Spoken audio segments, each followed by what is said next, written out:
I knew something shady was going on when I found a broken padlock on my shed and muddy boot prints across the floor. The kicker: a folded HOA notice wedged under a paint can, like it belonged there. I'm Weston Albright, retired firefighter, part-time handyman, and full-time thorn in the side of the Willow Creek HOA. I bought this place for the peace, not the petty tyranny of clipboard-wielding women with nothing better to do than measure grass height. At the top of the HOA board was the queen of complaints herself, Melinda Cranston. Mid-50s, always wearing oversized sunglasses and a scowl sharp enough to slice drywall. She'd been gunning for me since the day I refused to repaint my mailbox quail gray. But this, breaking into my shed, that was a whole new level. I was fixing the latch on the side gate when I heard the unmistakable hum of her golf cart rolling up. I didn't even look up until she cleared her throat loud enough to make a cat flinch. "Mr. Albright," she said, arms crossed, "your shed was due for inspection last week. Since you didn't respond to the notice, the board proceeded as per bylaws." I stared at her, stunned. "You broke into my property." "We conducted a routine inspection," she sniffed. "Your shed is technically community-facing. Section 7-5 of the HOA Charter allows entry for safety concerns." I stepped around the gate and crossed my arms. "Found any safety concerns while you were snooping through my socket sets?" She didn't answer. Her eyes flicked to the door of the shed like she could will it back closed. "Also, your shed's paint doesn't match the approved palette," she added. "You'll be receiving a notice of violation." "Right after you trespassed and damaged my lock," I said. "It wasn't damaged. It was bypassed. You snapped it with bolt cutters. There's a chunk of it still in the grass." Melinda's face tightened. "You can file a complaint through official channels, no need," I cut in. "Already filed a police report. I've got motion-activated cameras." "Want to see yourself on tape?" That shut her up. She turned on her heel and marched back to her cart, muttering about uncooperative residents. I waited until she was out of earshot, then pulled out my phone. Sure enough, the footage from 2 days ago showed Melinda and 2 other board members, Rita and Gwen, using bolt cutters to break into my shed. Gwen even dropped a screwdriver and picked it up like they were cracking a safe. I wasn't just angry anymore, I was lit. They wanted to play hardball. Fine. But they were about to learn I didn't bluff. I called a buddy of mine, Derek. He's a lawyer, not the billboard kind, the city hall and bylaws kind. "Wes," he said after I explained, "you've got criminal trespass, damage to property, illegal entry, and maybe even conspiracy. You want to press charges." I grinned at the screen. "Oh, I want more than that. Then start documenting every single thing they touched. We're going to make them wish they'd never heard the word inspection." So I did. Every busted tool, every scuffed paint can, every fingerprint smudged drawer, I took pictures, made a list, and sent it all to Derek. Just as I finished, I noticed something else. My backup generator's starter cable was frayed. It had been fine last month when I checked it. Now it was half cut. That's when I realized this wasn't just trespass. This was sabotage, and I had the whole thing on camera. I didn't sleep that night, not because I was scared, because I was planning. The video footage, the damaged generator, the footprints across my workbench, it was all too deliberate to chalk up to simple overreach. They weren't just inspecting. They were probing, looking for something, or trying to ruin something. I spent the early morning cataloging every frame of the footage, frame by frame. At exactly 2:17 a.m. 3 nights ago, Gwen had hesitated by the generator. She leaned down, did something with both hands, and stood back up. She didn't even look around. She just walked away like she'd completed a task. That was no accident. By 7:45 a.m., I was standing at the front desk of the Willow Creek Police Department with a flash drive in one hand and a typed statement in the other. The officer on duty, a younger guy with the kind of haircut that screamed fresh academy graduate, glanced at the drive.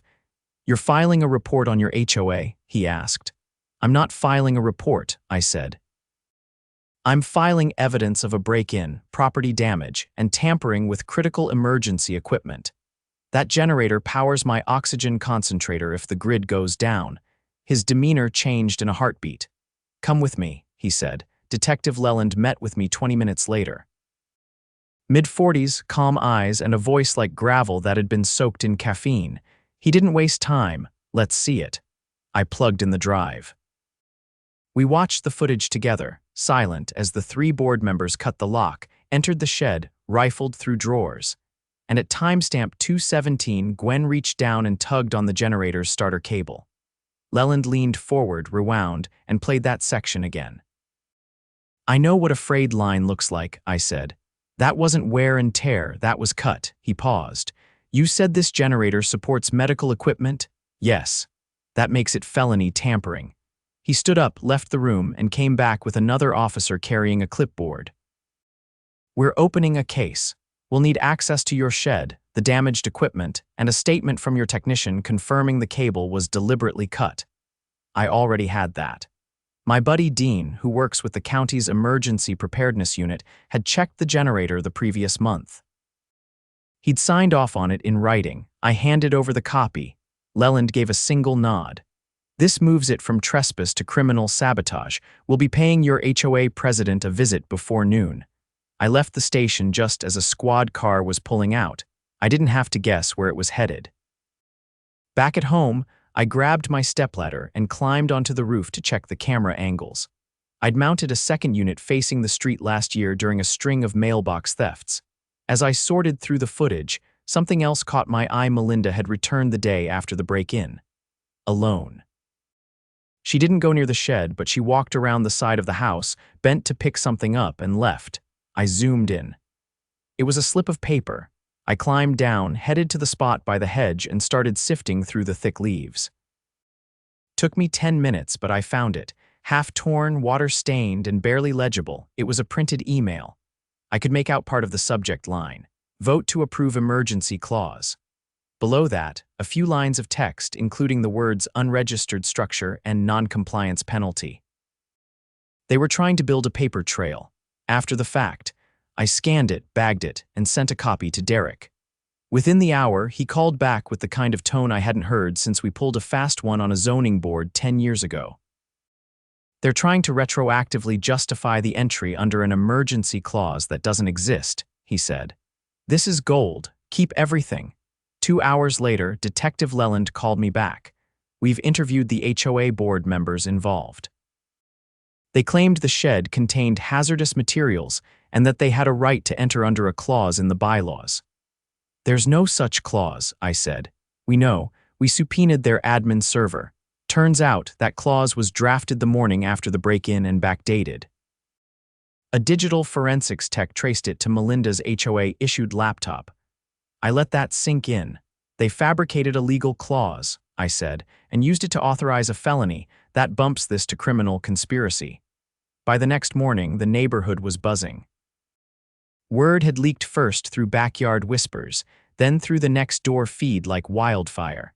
Someone posted a photo of the police cruiser parked outside Melinda's house, then another of Gwen being escorted to her car by an officer in plain clothes. No one was laughing. Yet. The real turning point came at the emergency HOA meeting that Friday. The remaining board members, desperate to salvage their image, had called for a full community gathering. They held it in the elementary school gym, trying to look composed under fluorescent lights that made everyone's secrets a little too visible. I showed up 10 minutes early, wearing the same denim jacket I'd worn the day I moved in. A few folks nodded. One guy, Eddie, from 3 doors down, clapped me on the shoulder and whispered, "Give him hell." When the meeting started, the acting board secretary stood and cleared her throat. "Due to recent events, the board has issued a temporary suspension of all inspections and is cooperating fully with law enforcement." I raised my hand. "You planning to reimburse residents for damages caused by illegal entries?" She stammered something about pending outcomes and legal guidance.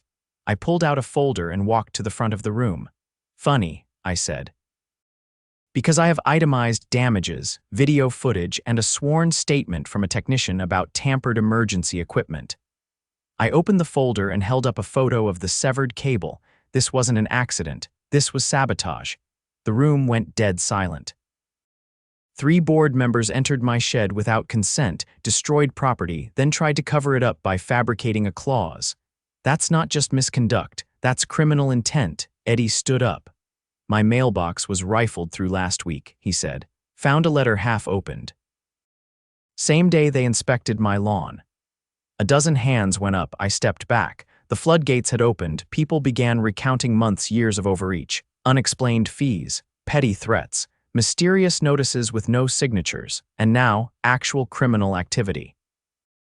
By the end of the meeting, the acting secretary had stepped down. A vote was held to dissolve the current board pending a full audit. A temporary committee was formed run by longtime residents with no ties to the previous board. The next morning, I got a call from Derek. Settlement offer came in. They're offering full reimbursement for damages, plus legal fees in exchange for dropping civil charges. I didn't respond right away. They're scared, he added. They know if this goes to court, they're done. I accepted. Not because they deserved mercy, but because I wanted the community to move on. And because the new committee had already promised to rewrite the bylaws in plain English, with community votes required for any future changes. They even asked me to help draft them. I agreed. But not before I had a new lock installed on my shed. This one? Steel core, tamper-proof, and wired to a dedicated motion sensor. Let them try it again. The following week, I was back on my feet patching drywall in the garage when a county vehicle pulled into my driveway. A tall woman with a badge stepped out, holding a slim leather folder. She introduced herself as Investigator Pilar Sandoval, part of the district attorney's Public Integrity Unit. We're expanding the probe, she said. Leland forwarded your footage and the forged clause. There may be grounds for a broader indictment.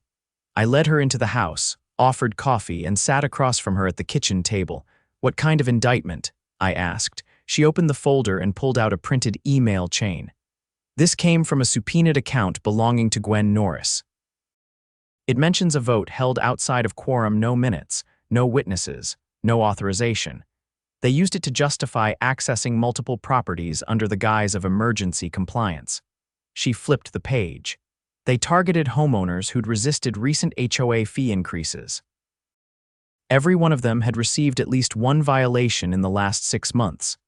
That's retaliation, I said. Exactly. We're treating it as organized misconduct under Civil Code 24-8. It's rare, but it fits. I leaned back, trying to wrap my head around it. How deep does this go? She slid over a list. 12 names. All were current or former HOA board members, including Melinda, Gwen, and Rita. 3 had resigned within the past year. 1 had moved out of state. They created something called the Operations Subcommittee, off the books, no public record. That's where most of the decisions were made. Pilar stood and started toward the door. We'll need access to anything else you've got: emails, notes, even neighborhood flyers. If you find anything out of place, call me directly. After she left, I checked my files again. I remembered something odd from a few months back, a flyer with the header Community Safety Initiative that had been slipped under my door. It had no contact info, no dates, just vague language about preventing unauthorized structures and maintaining visual uniformity. At the time, I tossed it in a drawer. Now, it looked like a warning shot. I scanned it and dropped it in the same evidence folder I'd started for Derek. It was getting thick. That Friday, I got a call from a local reporter named Teresa Lynn. She said she'd been tipped off by one of the temporary board members and wanted to speak on record. I agreed on one condition. You don't bury the story, I said. These people have been steamrolling homeowners for years. They don't get to vanish into the background this time. She promised full transparency. We met at the Oak Ridge Cafe off the highway. I brought a folder. She brought a recorder. She was sharp, late 30s, eyes that tracked every twitch in a sentence, and she didn't ask softball questions. Why didn't you just repaint the shed when they asked? Because they didn't ask. They ordered. There's a difference. They claim you were flagged multiple times for non-compliance. I pulled a copy of the violation notice. This was printed the day after they broke in. The ink wasn't even dry when I got it. Her eyebrows lifted. Retaliation, retaliation. And they didn't stop at me. I walked her through everything: Dean's inspection report, the footage of Gwen tampering with the generator, the forged clause, even the strange flyer. By the end, her notepad was a mess of loops and arrows. This isn't just an HOA dispute, she said. This is systemic abuse.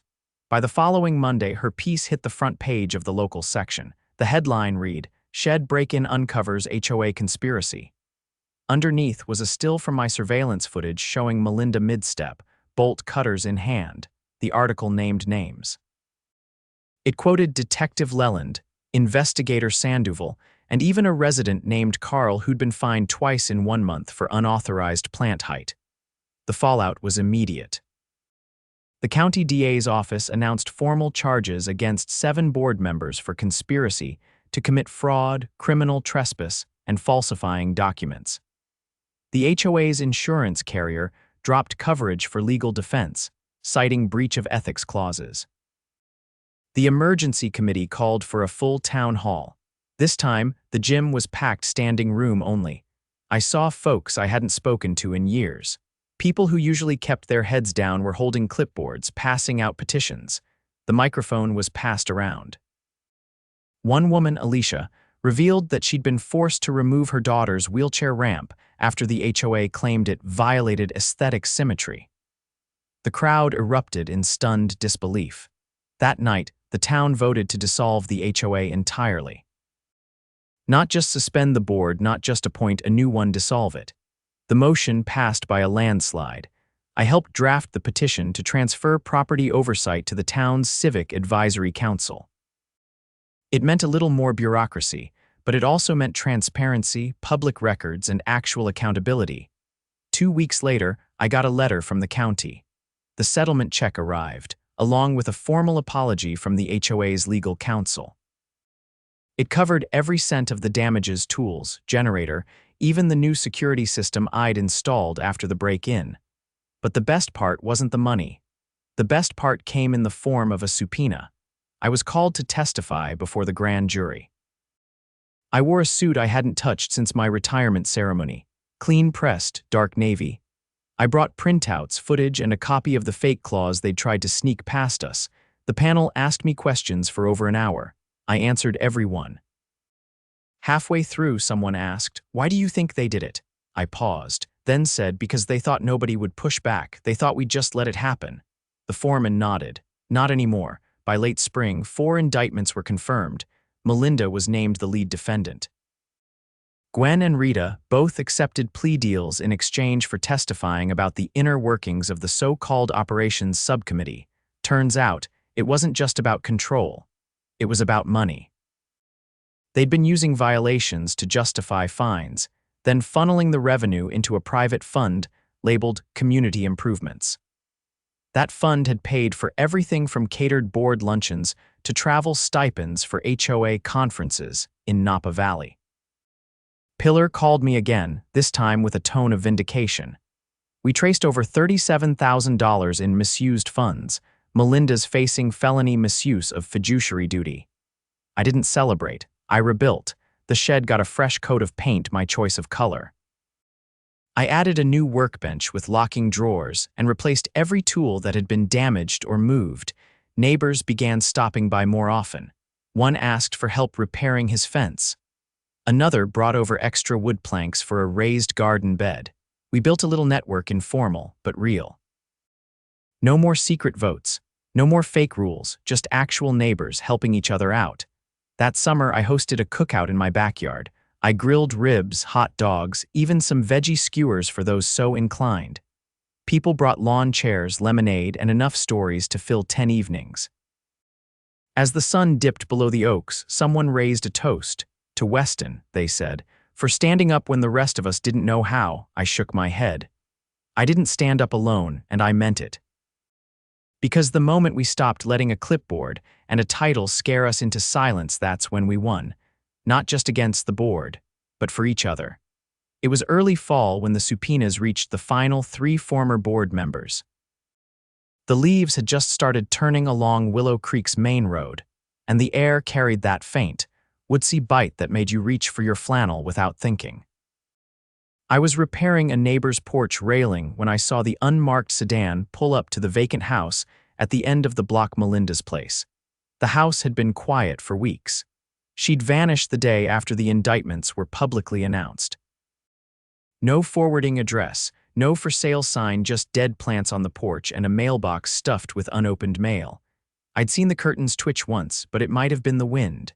Now, a woman in a charcoal pantsuit and a tall man with a badge clipped to his belt walked up the steps. They didn't knock. They posted something to the door and left, a seizure notice. The property had been legally frozen as evidence in the ongoing financial misconduct case. According to Derek, the DA's office had traced the embezzled funds through a series of HOA accounts that linked back to a beautification grant Melinda had submitted to a regional development program. The grant had been approved based on falsified invoices and photos of supposed community improvements, including one of my shed labeled Emergency Storm Response Outpost. That was the final straw. The DA filed a motion to elevate the case to grand larceny and wire fraud, which meant federal charges. Melinda's vacation home in Arizona had already been flagged for asset recovery. Meanwhile, I kept myself busy. The temporary committee had asked me to help draft a new oversight proposal for the neighborhood's transition to town management. I wasn't thrilled at the idea of more paperwork, but I'd never been one to leave a job half done. One afternoon, I met with Council Member Reyes at her office downtown. She was a sharp, no-nonsense type who'd once served on the state ethics board. Her desk was covered in blueprints and zoning maps. She motioned for me to sit. "We've reviewed the HOA's old charter," she said. "It's a mess, loopholes, contradictory clauses, and no clear accountability." I nodded. "They designed it that way." She tapped her pen against a highlighted section. "This clause here, unilateral emergency access, was inserted without a formal vote. The page numbering doesn't match the rest of the document. It looks like someone literally cut and pasted it into print." "That's because they did," I said. "I've got the original version from a resident who printed the bylaws 10 years ago. It's not in there." She leaned back. "We'll need that copy." If we can prove the charter was manipulated, it opens the door for a broader policy audit. And if any town officials signed off on related permits, we'll be looking into that too. I handed her the copy, already annotated and dated. She scanned it quickly, then set it aside. "I've seen a lot of corruption in my day," she said. "But this one's personal. These weren't just policy violations. They abused trust." Back in Willow Creek, the changes were starting to show. The old HOA signage was removed from the neighborhood entrance. The black metal placards with "Compliance Zone" etched in cursive were taken down. People were painting their fences without permits. Kids were chalking the sidewalks again. At one point, I passed by Alicia's house and saw a new wheelchair ramp being installed, this time with town approval. She waved as I passed by. "We were finally approved without a single hearing," she said. "Took 20 minutes. Should have been 20 seconds, I replied. A week later, I received an official letter from the district attorney's office. I opened it at the kitchen table with a cup of black coffee and a cautious sense of curiosity. It read like a conclusion. All charges against the former board members had been finalized. Melinda Cranston pled guilty to 5 felony counts, including fraud, criminal misrepresentation, and falsifying public records. Her sentence included 18 months in state custody and a restitution order totaling over $80,000. Gwen and Rita, both of whom had cooperated and provided extensive testimony, received suspended sentences and were barred from serving in any housing authority or community leadership position for 10 years. There was one more detail. A community restitution fund had been established using liquidated assets recovered from Melinda's investments. Every resident affected by fraudulent violations, forced alterations, or unauthorized inspections would receive a direct payment. Mine was already deposited just over $3,000, enough to cover the upgraded generator, the new tools, and the reinforced shed door. But the best part wasn't financial. It was the letter that came with it. Typed on county letterhead and signed by the DA herself, it read, "We thank you for your diligence and persistence in holding your community leaders accountable. Your actions were instrumental in exposing a pattern of abuse that would have otherwise continued unchecked. I pinned it to the corkboard above my workbench. That weekend, the Civic Advisory Council hosted a block gathering nothing formal, just folding tables, crockpots, and a bounce house someone rented for the kids. I brought my smoker and a batch of ribs. People brought pies, cornbread, beer. Near the end of the evening, Council Member Reyes stopped by. She pulled me aside by the drinks table. "We've finalized the new oversight charter," she said. "It includes a transparency clause, a public vote requirement, and a ban on any private enforcement entity forming within town-managed communities. Willow Creek's covered, fully." She paused, then added, "We're using your case as a model for other neighborhoods. What happened here won't happen again, not on our watch." I didn't say much after that, just nodded and raised my glass. The sun dipped low behind the rooftops, casting long golden shadows across driveways and lawns that, for once, didn't have to be exactly 2 inches high. Music played from a Bluetooth speaker. Someone's dog chased a soccer ball through the grass. A kid ran past with a red balloon. As the sky turned violet, I stood near the edge of my yard and looked at the shed, the same one that had been broken into, inspected, sabotaged, and now stood stronger than ever. Reinforced hinges, digital lock, a fresh coat of forest green paint, my choice, no approval needed. Eddie strolled over with a beer in hand. "Can't believe they're all gone," he said. "They're not gone," I replied. "They just lost their grip," he grinned. "We should have done something sooner, maybe, but we did it now." That's what counts. The bounce house deflated with a hiss in the background, signaling the end of the evening. People started folding chairs, gathering plates, and saying goodbyes. The neighborhood wasn't perfect, but it was ours again. No secret votes, no inspections in the dead of night. No forged clauses tucked behind bylaws, just neighbors, and a shed that stood as a quiet reminder. When people push back with truth, evidence, and grit, even the most entrenched power can fall apart bolt by bolt, clause by clause. I turned off the back light, locked the gate, and went inside. For the first time in months, I slept without checking the cameras.